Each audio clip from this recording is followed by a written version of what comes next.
Transporters का एहतजाज काम न आया। हुकूमत एक्सल लोड पॉलिसी पर कायम है। माल बरदार गाड़ियों पर सामान के वजन की हद में कमी का फैसला बरकरार है। माल बरदार गाड़ियों के लोड में कमी का फैसला सड़क खराब होने की बिना पर किया गया है। हुकूमत ने सनतकारों और ट्रांसपोर्टर्स से मुशावरत के बगैर हद मुकर्रर की। हुकूमती पॉलिसी से सख्त नाला कारोबारी तबके ने शिकवा किया है कि हुकूमत ने कारोबार को तबाह करने की कोई कसर नहीं छोड़ी है। आने वाले दिनों में खुर्दनी तेल समेत ज़रूरियात ज़िंदगी की अशिया महंगी होने का खदशा है।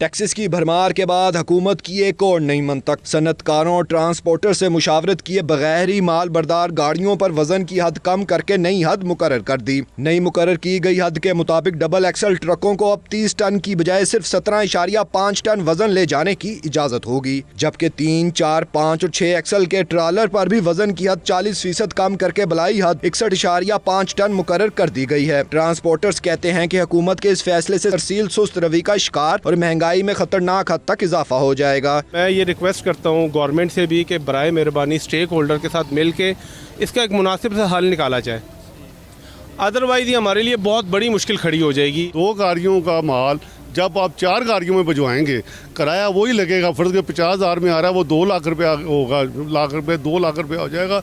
उसमें तो महंगाई तो बढ़ेगी। अगर बात की जाए कारोबारी तबके की तो वो भी इस पॉलिसी से काफी नाला नजर आते हैं। कहते हैं हुकूमत ने कारोबार को तबाह करने की कोई कसर नहीं छोड़ी। अब दूसरे शहरों से सामान मंगवाने के लिए दुगना किराया देना पड़ेगा। मैं अपने जो माल मंगाता था कराची से, उस पे फॉर एग्जांपल वो जो उसका फ्रेट था वो 1.5 लाख था, अब वही फ्रेट 3 लाख से ऊपर हो गए। तो definitely cost of doing business बढ़ गई। कॉस्ट ऑफ डूइंग बिजनेस जब बढ़ेगी तो आपका जो एंड यूज़र है उसको चीज़ें, यानी हमारे सारिफ को चीज़ें महंगी मिलेंगी और मुल्क में महंगाई बढ़ेगी। इधर तो कह रहे हैं जी एक्सपोर्ट करो, एक्सपोर्ट करो, एक्सपोर्ट करो, और दूसरी तरफ ये देखते हैं कि क्या चीज़ है जो बिजनेसमैन को मारने के लिए हम करें। ये तो गवर्नमेंट समझ हर चीज़ वो करी जा रही है जिसमें हम बिल्कुल लुले होके बैठ जाए। ताजिर बरादरी ने खदशा जाहिर किया है हुकूमत के भयानक एकतरफा इकदाम के बाइस आने वाले दिनों में अशिया ज़रूरियात ज़िंदगी 10 से 15% मजीद महंगी हो सकती है, जबकि हुकूमत की तरफ से खिलाफ वर्जी के मुर्तकिब ट्रकों और ट्रालरों को भारी जुर्माने आयद और हाईवेज और मोटरवेज पर पाबंदी का सिलसिला शुरू हो चुका है। कैमरामैन इमरान भट्ट के साथ सुहेब शाहिद, 92 न्यूज़, लाहौर।